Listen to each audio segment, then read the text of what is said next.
Anyone who gets injections will end up looking botched, multiple syringes in their lips. I'm talking like over 5 creams saying that they are anti-wrinkle. So we have a lot to discuss.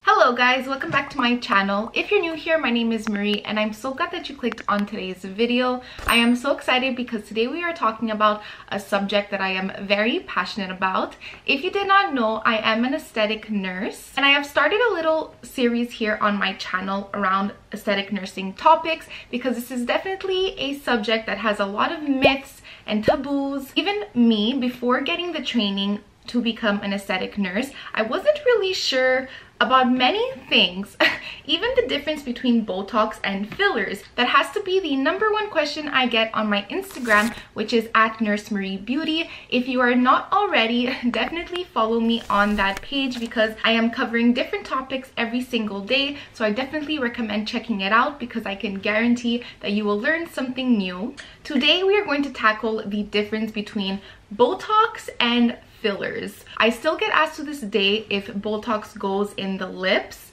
so we have a lot to discuss. Now, without further ado, let's just go ahead and get started. So before we get into the difference between the two, I need to start by explaining to you guys individually what they are. So let's first start talking about the infamous Botox. So Botox, I just want to make this clear, is just a company. What Botox actually is a neuromodulator. Think of Tylenol, okay? Everyone knows what Tylenol is, but Tylenol is just the company that makes acetaminophen. So that's a good example. Another good analogy that I like to give to my clients is think of Kleenex, okay? Kleenex is just the brand, it's just the company, but what it actually is tissue paper. So normally you won't say, hey, pass me a tissue paper. Right away you will say, hey, pass me a Kleenex. Well, once again, that is the same thing with Botox. So Botox is just the company, but it's not the actual product itself.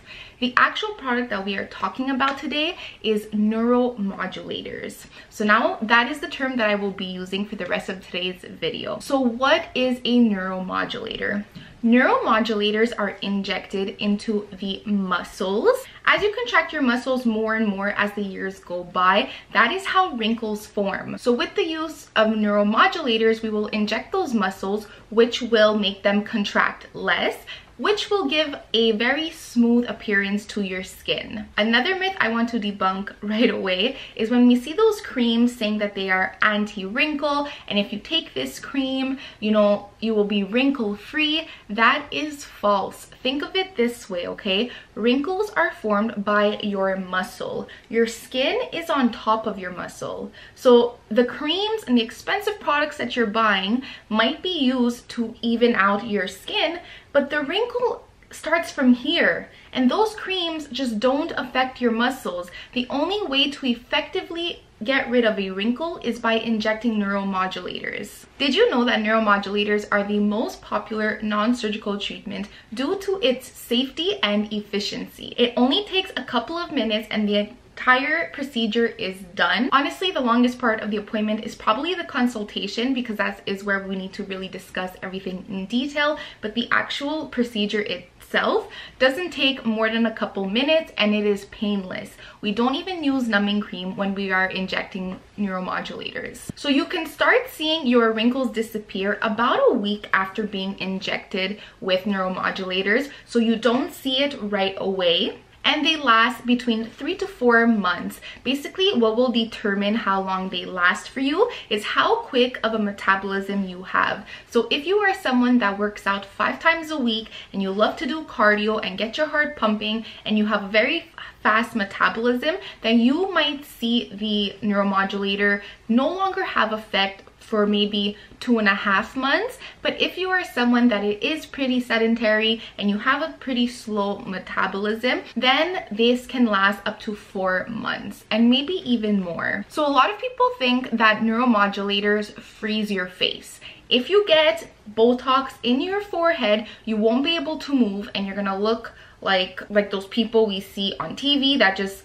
can't move, can't make any facial expressions, and are just frozen. Well, that is a big myth. I always take the natural path when I am discussing my treatments with my clients. There is no need to overdo it. Of course, yes, if you inject an insane amount of units into your forehead, you are going to end up with a very frozen look. For the majority of injectors, that is just not the case for us. That is it for Botox / neuromodulators.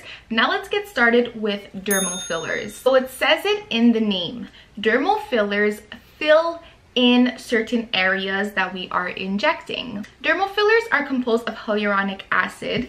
Fun fact, did you know that it's almost impossible to be allergic to dermal fillers because you already have hyaluronic acid in you?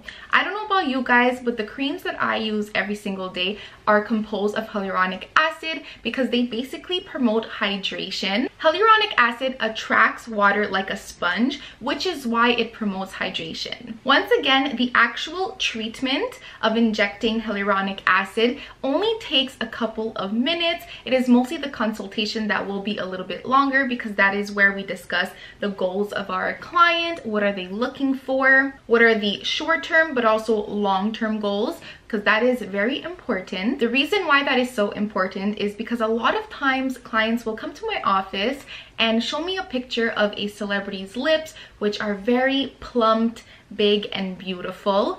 But what is so important is that in order to achieve those results, you must go gradually. I never recommend injecting more than one syringe at a time, and for some people, even only half a syringe. I really need to evaluate you in person to determine what is the best for you. But for most people, I will inject, say, one syringe, and then they will come back to see me a month later, and we might inject another half syringe or one syringe, but never more than that. And that is what can guarantee you the most amazing, beautiful, and natural results possible. Time to debunk another myth. Those people that you see walking in the streets when you are going out to do errands or at a party or wherever you are, but those people that you see with these big lips and you just think, oh my god, that is why I will never get my lips done. Anyone who gets injections will end up looking botched or overdone. They'll have duck lips.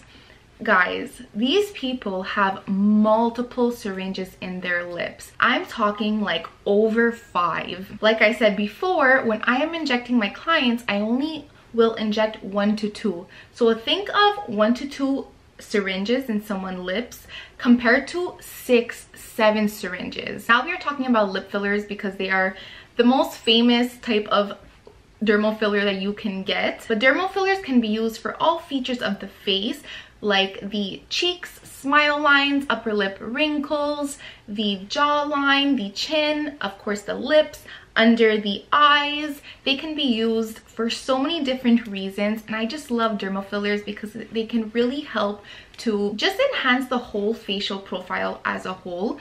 To give you a quick example, sometimes people will come see me and say, I need, bigger lips. But the problem actually comes from their chin. So let me explain you something quickly. But here's a little trick that you guys can do at home. I want you guys to take anything that is like a pen or a pencil. It should go like this, okay? So you should have your nose, your lips, and your chin. These should all touch this line. That is what we try to aim for. So basically, some people will come see me and say, oh, I need bigger lips. But when I take this and I put it on them, they will have their nose here, their lips here, and their chin here. So the real place that we should be working on is the chin. Of course, we can give a nice hydrated look, not more than 1 syringe to the lips, but what we should really be focusing on is the chin. I really want to get into now what is the difference between the two. So basically, I want you to remember these main things, okay? Botox relaxes muscles and gets rid of wrinkles. Dermal fillers, on the other hand, fills in certain areas in order to enhance them. So I wanted to give you guys one last example, okay? So I don't know if you have ever heard of a lip flip, but it is a trend that is becoming very popular lately. I am getting demands for it every week. And lip flip is actually achieved by using neuromodulators. I already filmed a whole entire video comparing lip flip to lip filler, so I won't get into it too much here in today's video. I definitely recommend going to watch that one if you do want to learn more about it. That's it for today's video. I hope I answered all of your questions. If I happened to miss one, please leave it down below in the comments and I will answer you. Don't forget to subscribe and stay tuned for all my future videos. Like this video if you enjoyed it and if you learned something new. That's it for today. Thank you guys so much for watching and I'll just catch you in the next one. Bye!